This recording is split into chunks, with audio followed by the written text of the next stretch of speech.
The film starts with David Dunn, a man with superhuman strength, subduing two disruptive individuals.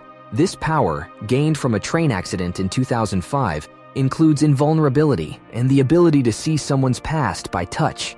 David tracks criminals in their city with his son Joseph using a computer map.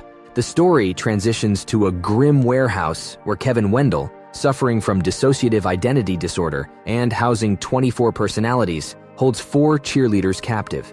Among his personalities are Patricia, a prim English woman, Hedwig, a 9-year-old boy, and the Beast, a formidable entity. Kevin informs the cheerleaders they are offerings to the Beast, his strongest alter ego. Later, David, searching for the cheerleaders, inadvertently brushes against Kevin. This contact triggers a vision of the captives, revealing Kevin's identity.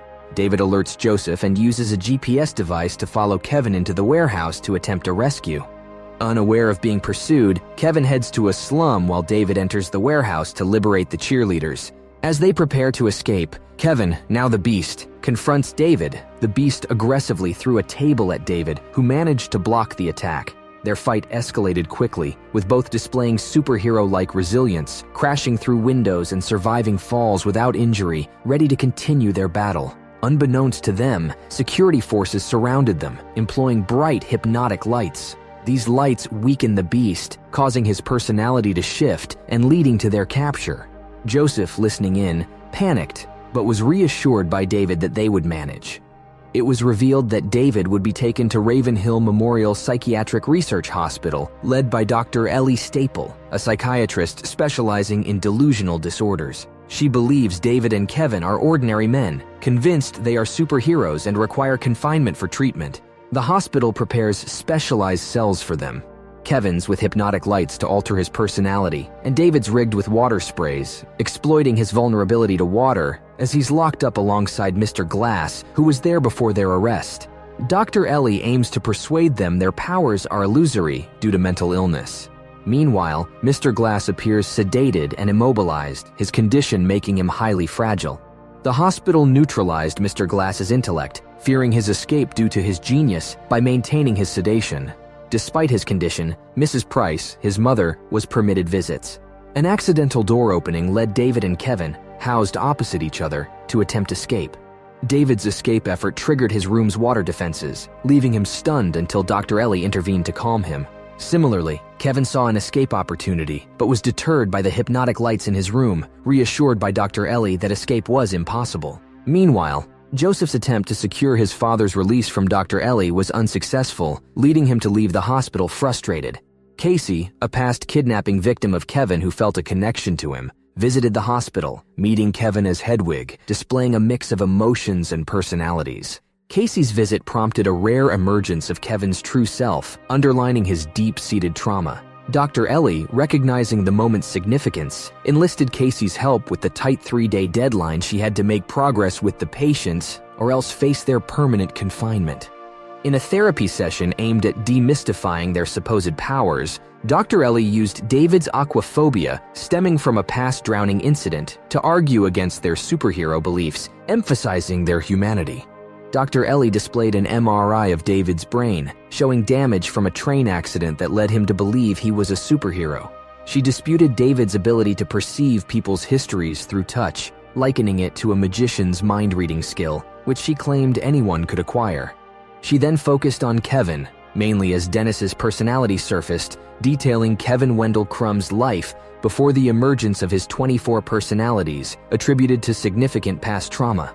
She explained the Beast's capabilities, like wall climbing and fierce attacks, as psychological effects from Kevin's time working at a zoo, suggesting his daily animal exposure shaped his belief in his strength.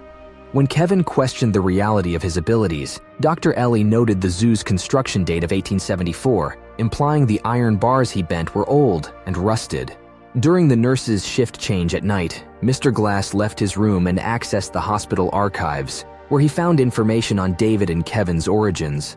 He learned that he had orchestrated the train accident that resulted in David and Kevin developing superhuman abilities. This accident took Kevin's father's life, leaving David as the only survivor. Mr. Glass avoided sedation by hiding the medication in his wheelchair, allowing him to maintain his mental acuity and hack the hospital's security systems. Shortly after that, Mr. Glass entered Kevin's room, suggesting they collaborate to reveal the existence of real superhumans by confronting David with the Beast. The next day, after his nighttime activities were discovered through CCTV footage, Mr. Glass was subjected to a brain operation with a laser, as Dr. Ellie saw no other option to neutralize him. That night, a sequence of carefully orchestrated events unfolded as a nurse entered Mr. Glass's room to assess his condition following the operation. In a shocking turn of events, Mr. Glass, with a single swift movement, used a piece of broken glass to strike the nurse, who collapsed and died lethally. This tragic incident revealed the earlier laser operation's failure, not due to medical error, but because Mr. Glass had cunningly sabotaged the equipment by altering the lens on the laser device the night before. Following this calculated sabotage, Mr. Glass wasted no time advancing his plan. He went to Kevin's room, where he methodically destroyed all the hypnotic lighting fixtures.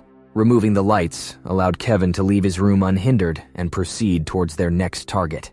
Observing the Beast's persona significantly overtake Kevin as he effortlessly climbed a high wall without falling, Mr. Glass felt a surge of triumph.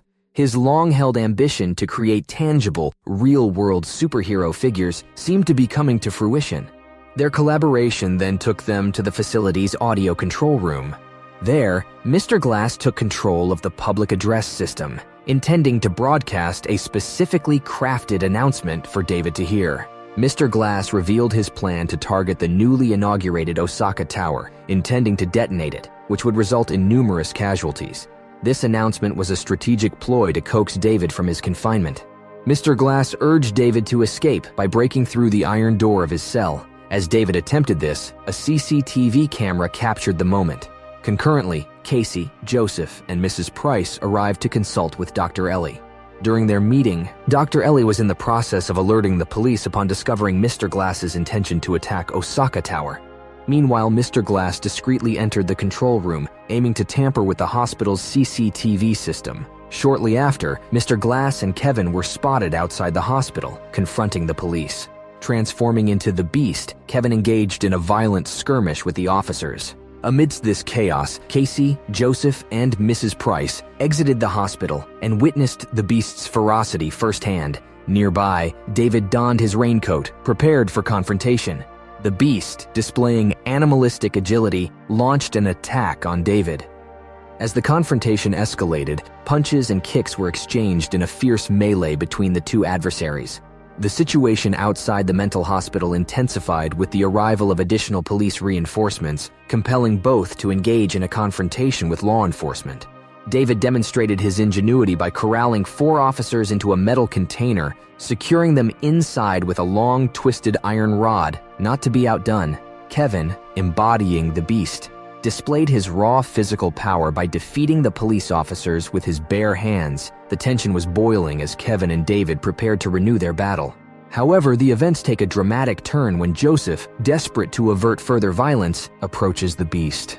He revealed a pivotal piece of information: the orchestration of the tragic train accident, which claimed the life of Kevin's father, was the brainchild of Mr. Glass. This revelation ignited a fierce rage within the Beast, who turned his wrath towards Mr. Glass, attacking him with lethal force. The Beast redirected his fury towards David, throwing him into an aged water tank. David's escape was swift, exploiting the tank's deteriorated condition to break free. Undeterred, the Beast set his sights on the city center, determined to unveil his true nature to the unsuspecting public. Yet, this plan was abruptly interrupted when Casey intervened. She grabbed his hand and uttered his real name, invoking Kevin's personality to surface gradually. This moment marked a poignant attempt to reconnect with the man behind the Beast. Unexpectedly, as Kevin began reverting to his original self, Kevin Wendell, the police fired, ending all 24 of his personalities. Meanwhile, David, attempting to crawl away from the water tank, was apprehended by a security guard, identifiable by a clover tattoo on his hand. The guard repeatedly forced David's head into a puddle. Concurrently, Dr. Ellie extended her hand to David, and upon their touch, David glimpsed into her background. He envisioned Dr. Ellie at a gathering with members of a clandestine organization. In his final moments, Dr. Ellie confessed her affiliation with a covert group aimed at suppressing individuals with superpowers to maintain global equilibrium. Following the operation's conclusion, Dr. Ellie was observed at a dinner, celebrating with fellow secret organization members and announcing the completion of her mission in the city. She detailed her approach of employing humane methods over direct elimination, opting for therapy to convince them of the non-existence of superhumans, thereby striving to nullify their powers without resorting to violence. After the event concluded, Dr. Ellie departed from the restaurant.